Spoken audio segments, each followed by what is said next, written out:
global happenings today. We communicate, we analyze global news.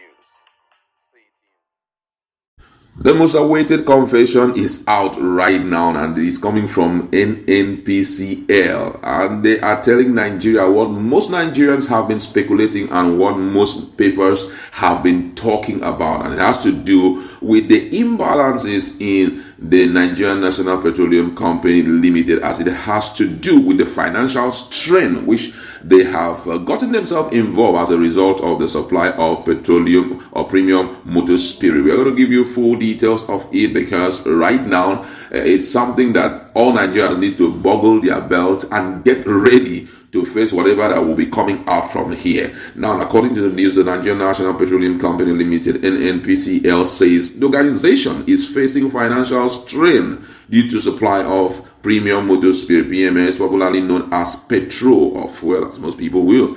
The NNPCL, in a statement on Sunday signed by its Chief Corporate Communications Officer, Olufemi Sonyenye, said the financial strain has placed pressure on the company and poses a considerable threat to the availability of fuel in the country. The company, however, added that despite the current situation, it is working with relevant government agencies and other stakeholders to maintain a consistent supply of petroleum products nationwide. In a statement titled NNPCL faces financial strain due to PMS supply costs impacting supply sustainability, read thus: NNPC Limited has acknowledged recent reports in national newspapers regarding the company's significant debt to petrol suppliers. This financial strain has placed considerable pressure on the company and poses a threat to the sustainability of fuel supply. In line with Petroleum Industry Act (PIA), NNPCL Limited remains dedicated to its role as the supplier of last resort, ensuring national energy security. We are actively collaborating with relevant government agencies and other stakeholders to maintain a consistent supply of petroleum products nationwide. The acknowledgement by the NNPC comes hours after report emerged that global petrol suppliers have become increasingly reluctant to provide fuel on credit to the NNPCL due to a growing debt of about 6 billion naira. Over 6 billion naira. Now, according to Sunday Vanguard, so sources within the industry disclosed that NNPCL, which is solely responsible for importing petrol through supply agent, has struggled to settle its accumulating debt, causing disruption in fuel supply across the country. Insider revealed that at least 5 vessels intended to deliver petrol to Nigeria have refused to unload their cargo, fearing that they would not receive payment upon delivery. This situation has forced NNPCL to ration its available fuel and plead with long-standing suppliers to continue their delivery. Serious challenge ahead of Nigeria right now, and I must say it's happening as at now.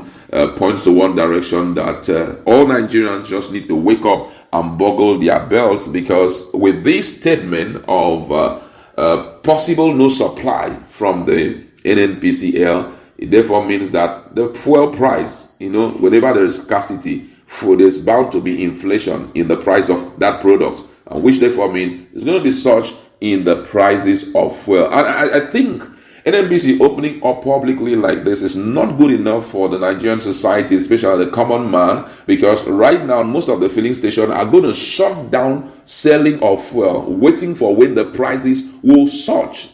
Right now they are owing as much as $6 billion, not 6 billion naira. I'm talking about 6 billion naira, and they are saying they are financially strained, which therefore means we have to get ready, except this government will go into another high-level borrowing, to get this fixed. Now, the big question right now is, we have refinery. Why should Nigeria still be importing fuel?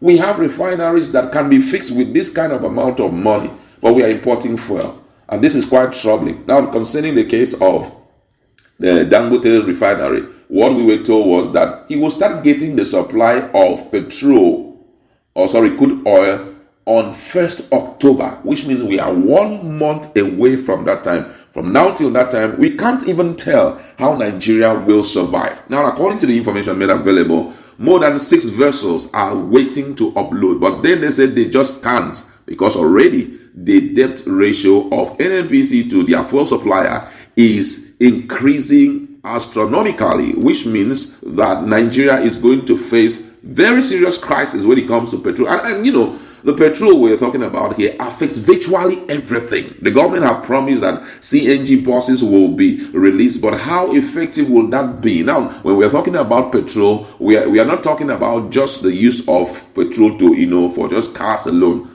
It has a lot to do with production for production company or manufacturing companies. It has a lot to do with virtually all the economic activities in Nigeria. So you can imagine what Nigeria is about to pass through right now.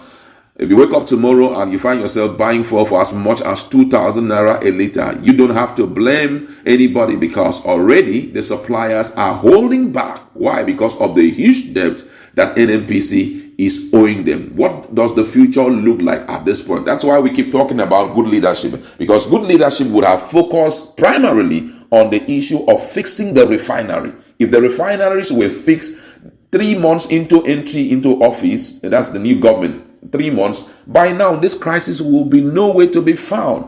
Now imagine what Nigerians are going to go through. For them to come out openly to make this confession, it clearly shows that very soon the queues are going to disappear. What I mean, the queues, the people will line up and they will get tired and they will disappear from the. I mean, it's really disheartening what Nigerians are about to face. And the big question is, what is the federal government going to do about this? I think the next line of action is to jump into borrowing another 6 billion naira to pay off this. Now, if you keep on borrowing like this, the pressure will now be on the people, because certainly the percentage of taxation will increase every time there is a borrowing and nothing is done in the area of exporting. Certainly, there's going to be a surge in the issue of taxation.